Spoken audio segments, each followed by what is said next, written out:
स्वागत है आप सभी का आज के इस वीडियो में। और आज का जो वीडियो है वो क्लास 12 के गणित के विद्यार्थियों के लिए बहुत ज़्यादा महत्वपूर्ण है, क्योंकि जिनका पेपर 27 फरवरी को है उनके लिए ये वीडियो बहुत ही ज़्यादा हेल्पफुल होने वाला है। अगर आज के इस वीडियो में जो क्वेश्चन बताया जा रहा है वो बोर्ड के एग्जाम से बहुत ही ज़्यादा महत्वपूर्ण है, और इन सारे क्वेश्चनों को अगर आप तैयार कर लेते हो तो आपके बोर्ड के एग्जाम में बहुत अच्छा नंबर आ सकते हैं। ठीक है, तो देखो, आज के इस वीडियो में मैं किसी भी क्वेश्चन का सॉल्यूशन नहीं बताने वाला हूं, सिर्फ क्वेश्चन आपको बताया जाएगा कि ये क्वेश्चन आ सकता है, आप इसको तैयार करके जाओ, इस मेथड को तैयार करके जाओ तो आपका क्वेश्चन अच्छा बन जाएगा। ठीक है, तो आप लास्ट तक बने रहो और 5 मिनट समय निकाल के इस पूरे वीडियो को देखो और इसमें जो क्वेश्चन है उसको हल करने का प्रयास करो। अगर आपसे हल हो जाता है तो ठीक है, और नहीं हल होता है तो मेरे प्लेलिस्ट में जाओ जो 2023 के बोर्ड के एग्जाम के लिए बनाया गया है, उसमें जाके देखो मैथ में, तो ये जो क्वेश्चन है इसका सारा का सारा सॉल्यूशन आपको मिल जाएगा। ठीक है, तो देखो, पहला नंबर जो क्वेश्चन है, यानी कि आप जानते हो कि जो आप क्वेश्चन देखोगे 7, 8 और 9 नंबर जो क्वेश्चन होगा बोर्ड के एग्जाम में, वो जो क्वेश्चन होता है दो दो क्वेश्चन दिए गए रहते हैं और उसमें क्या होता है 8-8 नंबर के क्वेश्चन पूछे जाते हैं। यानी इन तीनों को अगर हल कर लेते हो तो 24 नंबर का आपका क्वेश्चन कंप्लीट हो जाएगा। तो ये तीन जो क्वेश्चन यानी 8 नंबर वाले जो क्वेश्चन है जो आपको बताया जाएगा इससे बाहर का नहीं आने वाला है। इस जो बताया गया इसको अगर आप तैयार कर लेते हो तो 8 3 का 24 नंबर पक्का हो जाएगा। सिर्फ 8 नंबर वाला भी बताया जा रहा है। ठीक है, तो आप देखो पहला जो क्वेश्चन है जो 8 नंबर में एकदम 100% आने वाला होता है, इसी तरीके के क्वेश्चन पूछे जाते हैं। बिल्कुल यही क्वेश्चन समझ लो, तनिक कह रहा है कि आव्यूह विधि से निम्नलिखित रैखिक समीकरण निकायों को हल कीजिए। यानी कि इस तरीके के आपको क्या दिया जाएंगे, समीकरण दे दिए जाएंगे और इस समीकरण को आपको क्या करना है, आव्यूह विधि से हल करके किसका मान ज्ञात करना है, एक्स वाई जेड का मान ज्ञात करना है। तो इस तरीके के क्वेश्चनों को हल करके आप प्रैक्टिस कर लो, क्योंकि ये फिक्स है कि 8 नंबर आपको देने वाला है। ठीक है, तो चलो आगे बढ़ते हैं। ये पहला नंबर क्वेश्चन हो गया। अब दूसरे नंबर क्वेश्चन की बात करें तो दूसरा नंबर क्वेश्चन आपका क्या हो सकता है। ठीक है, तो किस तरीके का दूसरे नंबर का क्वेश्चन पूछा जा सकता है। ये कह रहा है कि परवलय y square is equal to 4ax और उसके नाभिलंब से घिरे क्षेत्र का क्षेत्रफल ज्ञात कीजिए। यानी इस तरीके के जो क्वेश्चन होते हैं वो भी आपको 8 नंबर देते हैं। ठीक है, तो ये क्या करोगे, इस तरीके का कोई क्या होगा, वक्र दे देगा और कह देगा, कोई क्राइटेरिया दे देगा, कहेगा कि उसका क्षेत्रफल ज्ञात कीजिए। तो अगर इसको आप क्या करते हो, समाकलनों का अनुप्रयोग है, तो समाकलनों के अनुप्रयोग से अगर इसको हल करते हो तो ये 8 नंबर का, नहीं इस तरीके के क्वेश्चन आपके 8 नंबर के पूछे जाते हैं। ठीक है, चलो अब यहां पे निश्चित समाकलन, ये तो आप इसको बहुत अच्छे से तैयार कर लो, क्योंकि ये बहुत बार पूछा गया है, 1 2 बार 3 बार नहीं, आप देखोगे ये बहुत बार पूछा गया है। यानी सिद्ध कीजिए कि integration 0 to π/2 log sin x dx बराबर, कभी दे देता है -π/2 log 2 सिद्ध करो, नहीं तो देगा π/2 log 1/2, दोनों का मतलब एक ही है। ठीक है, तो इस क्वेश्चन को भी बहुत अच्छे से तैयार कर लो,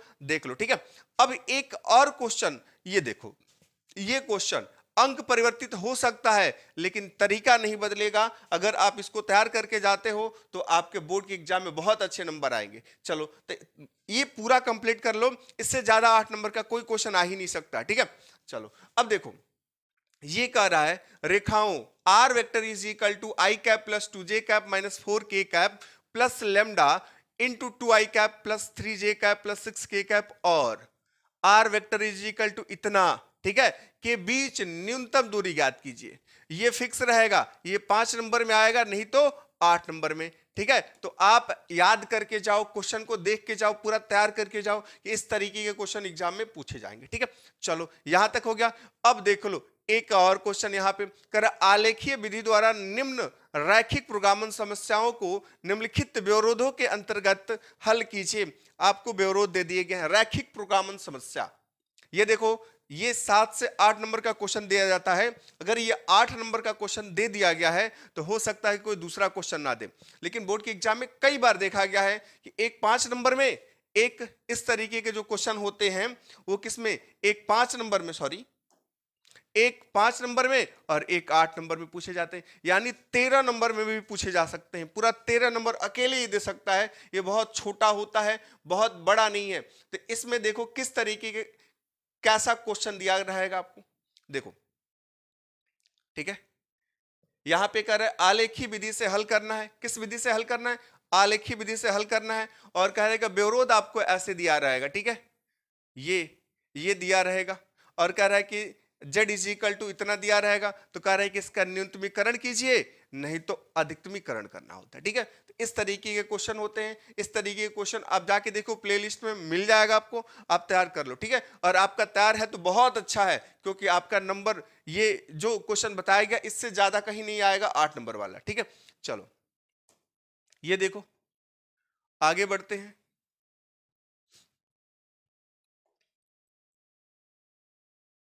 देखो यहां देख लो 8 नंबर वाला क्वेश्चन, ठीक है। ये करे सदिश विधि से निम्न रैखिक सदिश विधि से निम्न रेखाओं के बीच न्यूनतम दूरी ज्ञात कीजिए। आपको यहां पे क्या दिया है, एक रेखा दिया गया है तथा एक दूसरा रेखा दिया गया है, इन दोनों के बीच क्या करना है, सदिश विधि से बीच की न्यूनतम दूरी ज्ञात करनी है। इन इसका बीच की दूरी याद करोगे, ये क्वेश्चन जो होगा ये 8 नंबर में पूछा जाता है, ठीक है। अब देखो ये क्वेश्चन जो है ये 8 नंबर में पूछा जा सकता है, ये 5 नंबर में भी पूछा जा सकता है। यानी कह रहा है कि हल कीजिए d d x of y plus y tan x plus y square sec x आपको दिया हुआ है, कर इसका हल ज्ञात करना है। ये आपका अवकल समीकरण का है, अवकल समीकरण, ठीक है। और यहाँ पे कौन सा है जी, देखो यहाँ पे कह रहा है कि लीनियर है, रैखिक अवकल समीकरण है ये, और इसको हल करके क्या करना है, आपको समीकरण लाना है। अगर इसको हल करते हो तो ये जो है आपको 5 नंबर में भी दे सकता है, 8 नंबर में भी, ठीक है। बात समझ में आ रही है? चलो अगर इतनी सी बात समझ में आ रही हो तो अगले टाइप में हम लोग चलते हैं। आप स्क्रीनशॉट ले लेना वीडियो को पॉज करके, और ये क्वेश्चन जो बताया गया इसको जरूर तैयार करके जाना, देखना बोर्ड के एग्जाम में आपका क्वेश्चन लड़ जाएगा, ठीक है। चलो ये देखो ये वाला क्वेश्चन का रंग, अब देखो ये 5 नंबर में क्वेश्चन पूछा जाता है। कितने नंबर में? 5 नंबर में। ये जो टाइप के क्वेश्चन बताए जाएंगे ये लगभग 5 नंबर में पूछे जाएंगे, नहीं तो कभी कभी 2 नंबर में भी पूछ लिए जाते हैं, ठीक है। तो ये कह रहा है कि यदि a इज इक्वल टू इतना है तो सिद्ध कीजिए कि A Q minus 6a² plus 7a plus 2i is equal to 0। तो आप देखोगे जब बोर्ड के एग्जाम में बैठोगे तो इस तरीके के क्वेश्चन आपको देखने को मिलेगा, तो आप इसको भी तैयार करके जाना, ठीक है। तरीका आपका सब सेम होता है हल करने का, हो सकता है कि ये जो a का मान है ये आपको अलग दे दे, ठीक है। तो आप इसको तैयार करके जाओगे तो हल हो जाएगा, ठीक है। अब कह रहा है दर्शाइए कि इसको जरूर तैयार करके जाना, हूबहू यही क्वेश्चन तैयार करके जाना, ये हूबहू यही क्वेश्चन तैयार करके जाना। हमको जहां तक उम्मीद है कि इस बार बोर्ड के एग्जाम में किसी ना किसी पेपर में ये जरूर रहेगा, ठीक है।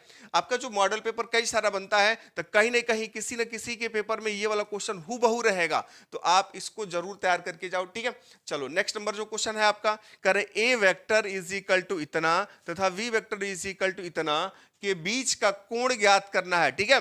और ये जो क्वेश्चन होता है जब बीच का कोण ज्ञात करना होता है और कुछ और आगे बढ़ा देगा तो ये 5 नंबर का क्वेश्चन बनता है। कितने नंबर का? 5 नंबर का क्वेश्चन बनता है। लेकिन कई बार ये 2 नंबर में पूछेगा तो कहेगा आपसे कि ए वेक्टर डॉट बी वेक्टर या ए वेक्टर क्रॉस बी वेक्टर का मान ज्ञात कीजिए, ठीक है। तो ये 2 नंबर में भी पूछा जा सकता है, 5 नंबर में भी, ठीक है। तो इसको आप तैयार कर लेना। चलो आगे बढ़ते हैं। देखो प्रायिकता को तो आप भूलोगे नहीं, लेकिन प्रायिकता से एक ही क्वेश्चन लिया गया है। जो क्वेश्चन इस प्रकार का क्वेश्चन जो है ये जरूर आपको बोर्ड के एग्जाम में देखने को मिल जाएंगे, ठीक है। करे यदि ई और एफ इस प्रकार की घटनाएं हैं कि P of E is equal to 0.6, P of F is equal to 0.3 और P E intersection F is equal to 0.2, तो कह रहा है कि P of E upon F तथा P of F upon E के मान ज्ञात कीजिए, ठीक है। तो ये आपका क्या है, प्रायिकता का है। इसको आप देख लोगे, प्रायिकता से आपका 10 नंबर है। पूरा का पूरा आपको प्रायिकता के लिए अलग वीडियो बनाया गया है, उसको देखोगे तो प्रायिकता का पूरा 10 नंबर का 10 नंबर आपको मिल जाएगा, ठीक है। चलो तो ये आपके क्वेश्चन है 5 नंबर वाले। अब हम लोग देखते हैं बहुविकल्पी में कौन सा क्वेश्चन पूछा जाता है। तो बहुविकल्पी में देख लो, बहुविकल्पी इससे ज्यादा अइबे नहीं करेगा। ये देख लेना बोर्ड के एग्जाम में अगर इसको तैयार कर लेते हो, जो हम बता रहे हैं इसको तैयार कर लेते हो, तो बोर्ड के एग्जाम में बहुविकल्पी इससे ज्यादा नहीं आ सकता है, ठीक है। पहला चैप्टर आपका है गणित का संबंध और फलन, रिलेशन एंड फंक्शन।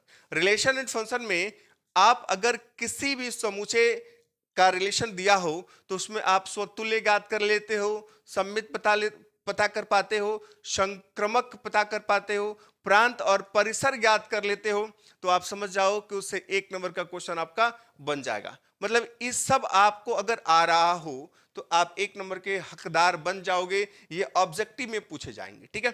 दूसरा एकदम फिक्स क्वेश्चन जो रहता है इस तरीके का रहता है, कहता है कि अवकल समीकरण, ये आपका अवकल समीकरण दिया हुआ है, कहता है कि कोटि तथा घात ज्ञात कीजिए। कोटि या घात पूछेगा आपसे, अगर इस अवकल समीकरण की कोटि और घात ज्ञात करना आप जानते हो तो ये भी आपका ऑब्जेक्टिव क्वेश्चन में रहेगा, ये बन जाएगा। ठीक है। अब देखो, अब हम प्रतिलोम त्रिकोणमितीय फलन की बात करें तो हम ऑब्जेक्टिव भी अभी कवर कर रहे हैं। ठीक है। तो आप अगर tan इनवर्स -1 यहां लिखा गया है तो जरूरी नहीं है कि यही क्वेश्चन देगा, लेकिन आप इतना याद रखो कि अगर हम प्रतिलोम त्रिकोणमितीय फलन में मुख्य मान ज्ञात करना जानते हैं तो आपको 1 नंबर का क्वेश्चन ये क्या होगा देखने को मिल जाएगा बहुविकल्पी में। ठीक है। और यहाँ पे छोटा सा समाकलन दे सकता है, हमने यहाँ पे एक इंटीग्रेशन लिया, इंटीग्रेशन 1/x² dx का मान ज्ञात कीजिए। जरूरी नहीं है कि यही क्वेश्चन रहेगा, लेकिन आप ये समझ लो एक छोटा सा इंटीग्रेशन दे देगा, नहीं तो एक छोटा सा क्या दे देगा, डिफरेंशिएशन दे देगा। उससे क्या होगा, आपका बहुविकल्पी एक क्वेश्चन मिल जाएगा, यानी 1 नंबर वाला क्वेश्चन मिल जाएगा। ठीक है। चलो अब देखते हैं, इसमें एक लास्ट क्वेश्चन भी है आपका, और यहाँ पे कह रहा है सदिश ए वेक्टर बराबर इतना, ठीक है, का मापांक ज्ञात कीजिए। क्या ज्ञात करना है, मापांक, यानी मॉड ऑफ ए वेक्टर आपको ज्ञात कर लेना है। मॉड ऑफ ए वेक्टर अगर ज्ञात कर लेते हो तो ये सीख जाते हो, या इसमें दे सकता है ए वेक्टर डॉट बी वेक्टर वाला भी दे सकता है, अगर एक और सदिश आपको दिया हो तब। ठीक है। तो इस तरीके के क्वेश्चन को अगर हल करना आप जानते हो तो 1 नंबर इसमें भी आपका फिक्स हो जाएगा। ठीक है। तो जो जो बताया गया है उसको ध्यानपूर्वक देख लो। आपके बोर्ड के एग्जाम में अभी हमने बताया बहुत कम, बहुत जिसका तैयार नहीं है, बहुत अच्छे से पढ़ाई आप नहीं किए हो, तो आप इन क्वेश्चनों को तैयार करके चले जाओ तो कम से कम आपका बोर्ड के एग्जाम में नंबर आएगा तो 65 आएगा कम से कम। और आप इसमें तो बहुत कुछ है ना, बहुत कुछ पूरा